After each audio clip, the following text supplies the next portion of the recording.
దేశ రాజకీయ ముఖ చిత్రాన్ని మార్చేసే దిశగా కేంద్ర ప్రభుత్వం కీలక అడుగులు వేస్తోంది. లోక్సభ సీట్లతో పాటు వివిధ రాష్ట్రాల అసెంబ్లీ స్థానాలను భారీగా పెంచాలని యోచిస్తోంది. సోమవారం ఢిల్లీలో జరిగిన ఎన్డీఏ భాగస్వామ్య పక్షాల సమావేశంలో కేంద్రం ఈ ప్రతిపాదనలు వెల్లడించినట్లు తెలుస్తోంది. కేంద్ర హోంమంత్రి అమిత్ షా, పార్లమెంటరీ వ్యవహారాల మంత్రి కిరణ్ రిజిజు, న్యాయశాఖ మంత్రి అర్జున్ రామ్ మేఘవాళ్ల నేతృత్వంలో ఈ సమావేశం జరిగింది. మహిళా రిజర్వేషన్ల అమలును వేగవంతం చేయడంలో భాగంగా నియోజకవర్గాల పునర్విభజన ప్రక్రియను త్వరితగతిన పూర్తి చేయాలని ప్రభుత్వం భావిస్తోంది. ప్రస్తుత ప్రతిపాదన ప్రకారం దేశవ్యాప్తంగా నియోజకవర్గాల సంఖ్యను దాదాపు 50% పెంచాలని కేంద్రం నిర్ణయించింది. దీంతో ప్రస్తుతం ఉన్న లోక్సభ స్థానాలు 543 నుంచి 816కి చేరనున్నాయి. అదేవిధంగా దేశవ్యాప్తంగా ఉన్న అసెంబ్లీ స్థానాలు 4123 నుంచి 6185కి పెరగనున్నాయి. నియోజకవర్గాల పునర్విభజన జరిగితే ఆంధ్రప్రదేశ్, తెలంగాణ రాష్ట్రాల్లో అసెంబ్లీ సీట్ల సంఖ్య గణనీయంగా పెరగనుంది. తెలంగాణలో ప్రస్తుతం ఉన్న 119 అసెంబ్లీ స్థానాలు 179కి పెరిగే అవకాశం ఉంది. మరోవైపు ఆంధ్రప్రదేశ్లో ప్రస్తుతం ఉన్న 175 అసెంబ్లీ స్థానాలు 263కి చేరనున్నాయి. సాధారణంగా నియోజకవర్గాల పునర్విభజన కొత్త జనాభా గణన తర్వాత జరగాల్సి ఉంది.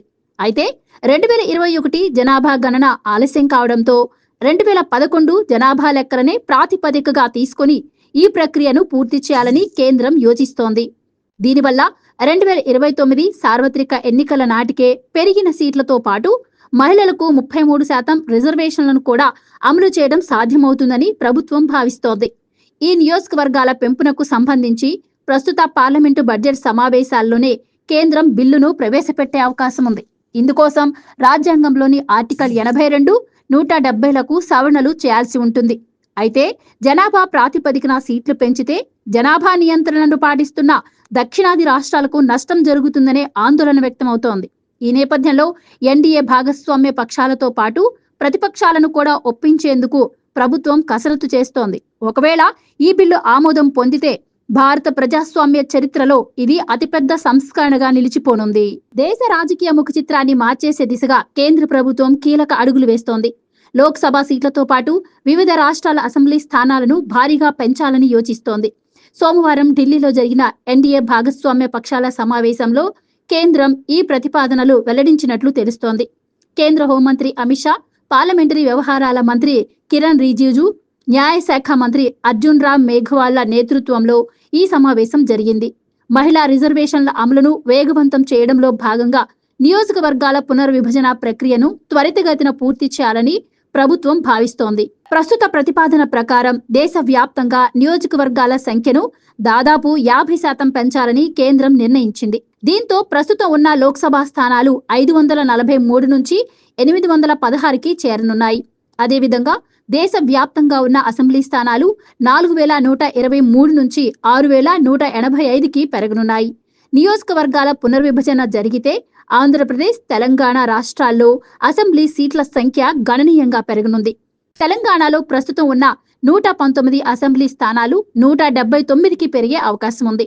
మరోవైపు ఆంధ్రప్రదేశ్లో ప్రస్తుతం ఉన్న 175 అసెంబ్లీ స్థానాలు 263కి చేరనున్నాయి. సాధారణంగా నియోజకవర్గాల పునర్విభజన కొత్త జనాభా గణన తర్వాత జరగాల్సి ఉంది. అయితే 2021 జనాభా గణన ఆలస్యం కావడంతో 2011 జనాభా లెక్కలనే ప్రాతిపదికగా తీసుకుని ఈ ప్రక్రియను పూర్తి చేయాలని కేంద్రం యోచిస్తోంది. దీనివల్ల 2029 సార్వత్రిక ఎన్నికల నాటికే పెరిగిన సీట్లతో పాటు మహిళలకు 33% రిజర్వేషన్లను కూడా అమలు చేయడం సాధ్యమవుతుందని ప్రభుత్వం భావిస్తోంది. ఈ నియోజకవర్గాల పెంపునకు సంబంధించి ప్రస్తుత పార్లమెంటు బడ్జెట్ సమావేశాల్లోనే కేంద్రం బిల్లును ప్రవేశపెట్టే అవకాశం ఉంది. ఇందుకోసం రాజ్యాంగంలోని ఆర్టికల్ 82, 170లకు సవరణలు చేయాల్సి ఉంటుంది. అయితే జనాభా ప్రాతిపదికన సీట్లు పెంచితే జనాభా నియంత్రణను పాటిస్తున్న దక్షిణాది రాష్ట్రాలకు నష్టం జరుగుతుందనే ఆందోళన వ్యక్తమవుతోంది. ఈ నేపథ్యంలో ఎన్డీఏ భాగస్వామ్య పక్షాలతో పాటు ప్రతిపక్షాలను కూడా ఒప్పించేందుకు ప్రభుత్వం కసరత్తు చేస్తోంది. ఒకవేళ ఈ బిల్లు ఆమోదం పొందితే భారత ప్రజాస్వామ్య చరిత్రలో ఇది అతిపెద్ద సంస్కరణగా నిలిచిపోనుంది.